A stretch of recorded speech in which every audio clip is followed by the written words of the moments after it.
and welcome to BAzz Talk. Here we talk about business analysis profession from different perspectives and how to continuously evolve in the profession while keeping yourself sane. Your hosts are Sophie and Anna, and today we're gonna talk about communities, business analysis communities. And for those of you who do not know us well yet enough, Sophie is leading EPAM community in Lviv. And honestly, I'm very fascinated like what she's doing and how great this community right now are when she's in charge of it. So today I'm gonna ask her a couple of questions, and also in the end we're gonna share our ideas about whether or not communities can exist outside of the companies. So if you're interested, stay with us and give us thumbs up if you like it and press subscribe button. So let's start. Sophie? yeah. So where to start from? Okay, so let me then ask you a question. So what motivates you to become a community leader? Well, to be honest, I didn't really plan to become a community leader, so I didn't have such a goal or dream or whatever. It just happened naturally, I would say. So I always had a lot of ideas on what I want to see in the community. I'm talking right now about EPAM, a Ukraine local community. So let's set some context. And yeah, so I always had some ideas or requests, like I would like to have this event, or why don't we do this, or maybe it's better to do something in other way. And I was always coming with those ideas to community leaders, to leadership of the BA unit in my location, and they were like, yeah, great ideas, why don't you do this? So all ideas are welcomed, and when you have them and you have energy and time to implement them, then you will definitely get a support. And that's how I think I've become naturally a leader of our local Lviv community. What motivates me to do this? I see the results of what I do, of the ideas we implement, of new initiatives we start. More and more people are getting engaged, and people are getting value in different ways and forms. Someone improves their public speaking skills, someone improves their organizational skills in terms of organizational management, someone deepens their knowledge in specific topics, and we help overall to grow the expertise in our local community. So when you see the results, when you hear the positive feedback, when you get requests for more and more things similar to what you're already doing, then that's what motivates me and everyone in the team. Cool. That's really great. Like I do remember, like I've started a couple of initiatives, but as I move on to Poland, not everything continues. And actually, I want to say you big thank you that you pick up this BA initiative and make it works. So that's like big thank you for me, because that was something I got in mind for a year or so, and I was pushing it. Eventually, I learned a lot about the BI, but the whole initiative was like in a kind of pre-born state when you take it. So thank you. But you did a great job with that. Yeah, thank you for that as well, because I actually joined that direction when Anna was leading it, and I got super passionate about BI because Anna was super passionate, and she gathered those group of people who wanted to develop in BI direction. And yeah, it was picked up after Anna relocated to Poland, and actually it's not even me who's leading that initiative full time. We have another person, Rostislav, his name, and he's doing a great job in driving this community. He outreached to many different locations, so we now work in not only on Ukraine level, but we reach out to even Chinese communities, to Belarusian communities. Yeah, great. And we take some knowledge they already have. We organize courses.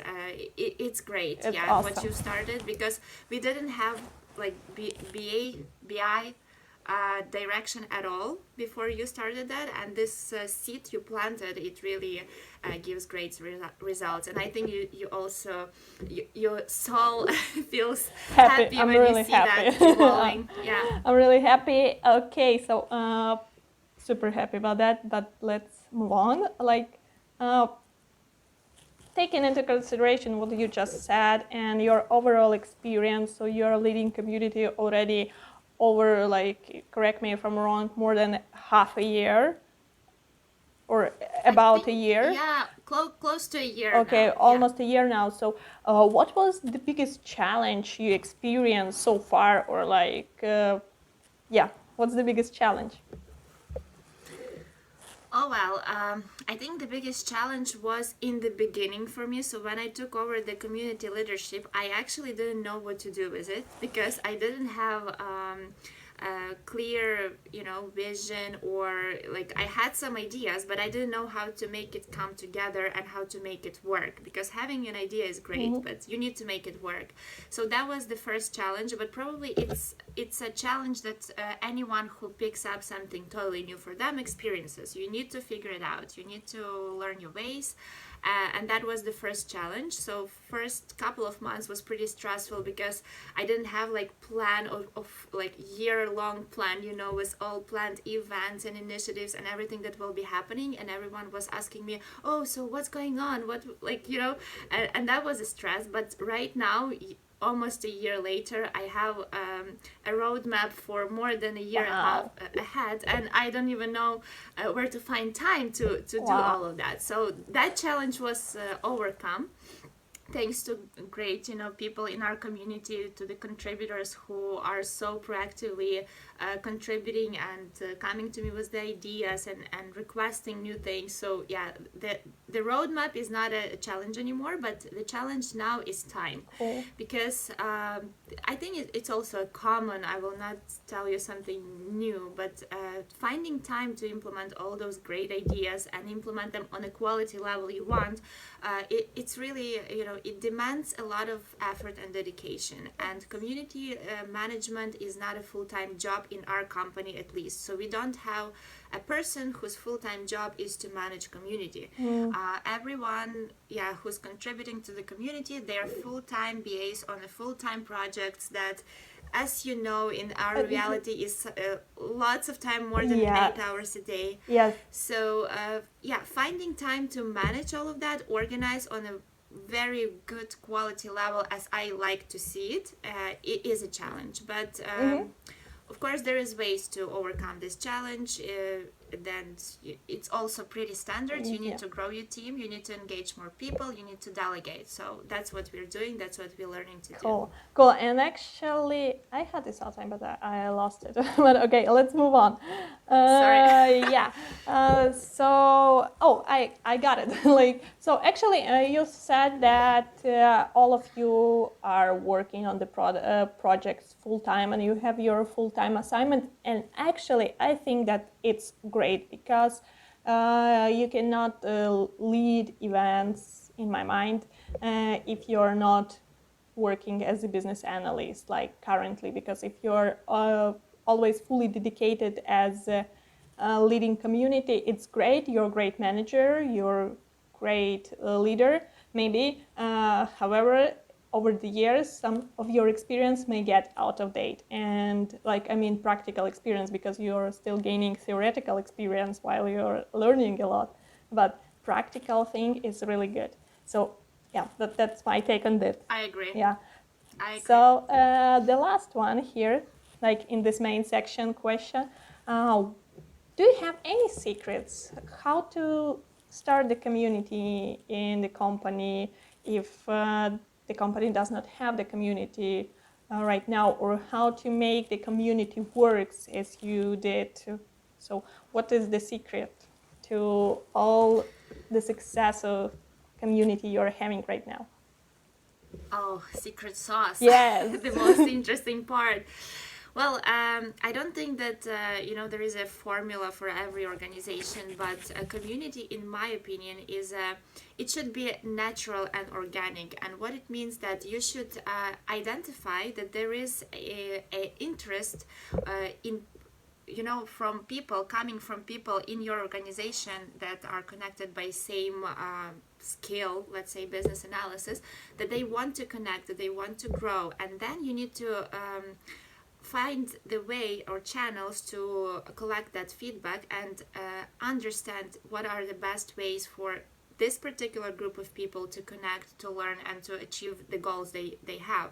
So you need to identify those goals. Either it's just purely, maybe social, because right now everyone being in the lockdown, everyone wants to connect and not necessarily even learn something so new or practical, but just maybe gather and chat and discuss some news, latest, what happened in business analysis profession, in their projects. So maybe pure social goal, and you can organize events of that type. Maybe there is a trend, let's say right now there is a trend that lots of projects are migration to cloud oriented, because it's just a market trend. So you need to identify that market trend, and if your company has lots of those projects, maybe you want to educate your BAs in that area, so you can organize some training courses in that regard, or some preparations to certifications, and that will connect people and make them stronger as a community. So you need to think from different perspectives. You need to also be very aware of your organization goals and direction and strategy. So you need to talk to the leadership to get inputs from there, and that's how you accumulatively formulate your strategy for your community. But to start with, I think the simplest thing to do is just to gather people in your unit and just ask them, what do you guys want, what is interesting for you, and get some feedback and start from there. That's the simplest thing. Okay, great move, great answer. So I would then say that the main section is over, with the questions I have to you. And the last thing I'd like to discuss with you is actually, what do you think about such thing as communities outside of the companies? What their benefits?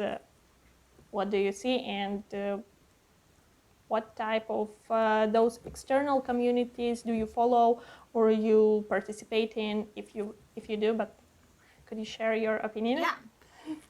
Yeah, sure. I think it's very important to have such let's say community outside of the organization, because your community in your organization cannot cover all that there is, right? There are so many different directions and angles to the profession, and similar professions that intersect maybe with business analysis that you want to be in trend and keep up with and be aware of. So it's very important that the culture exists outside of the community in your country or in your city, where you can meet other people from other organizations, where you can attend some events that are not organized by your organization, but maybe by some other organizations or independent agencies that just, what they do, they organize some events and training courses. So I think we have pretty good community in my location in Lviv. We have several big software development organizations that have their own communities, but also those people are pretty active outside of the organizations. They do their own kind of businesses where they either train business analysts or they organize some events. And that's a very important thing to have, because people are aware of the profession, and people who are not yet in IT, let's say, maybe students, they can learn about this profession, not even being inside, so that's important to promote profession as it is. Yeah, I would agree with you, that having communities outside of the company really helps to bring more visibility to this role as a business analyst, because I do consider that business analyst is still quite new profession, even though it appears, I would say, 10 years ago or so. In Ukraine, at least, we start know such profession as business analyst about 10 years ago. Previously it was named a bit differently, and the people who work as a business analyst were on different positions, but then it evolves. And thanks to the communities, I think the visibility and importance of this role it's shown to the wider audience. So totally agree here with you. And if you're interested, we're gonna add some links into description about the communities we know about and we like to follow. Okay, so that was it. Thanks very much for your honest answers, and such good description of what you're doing, sharing your secrets and so on. Guys, I hope you like the format. If you do, thumbs up, subscribe, comment what other topics you would like us to share with you, and talk to you next time. Thank you, and we'll see you in our next episodes. Have a great one. Bye bye. Bye bye. See you soon.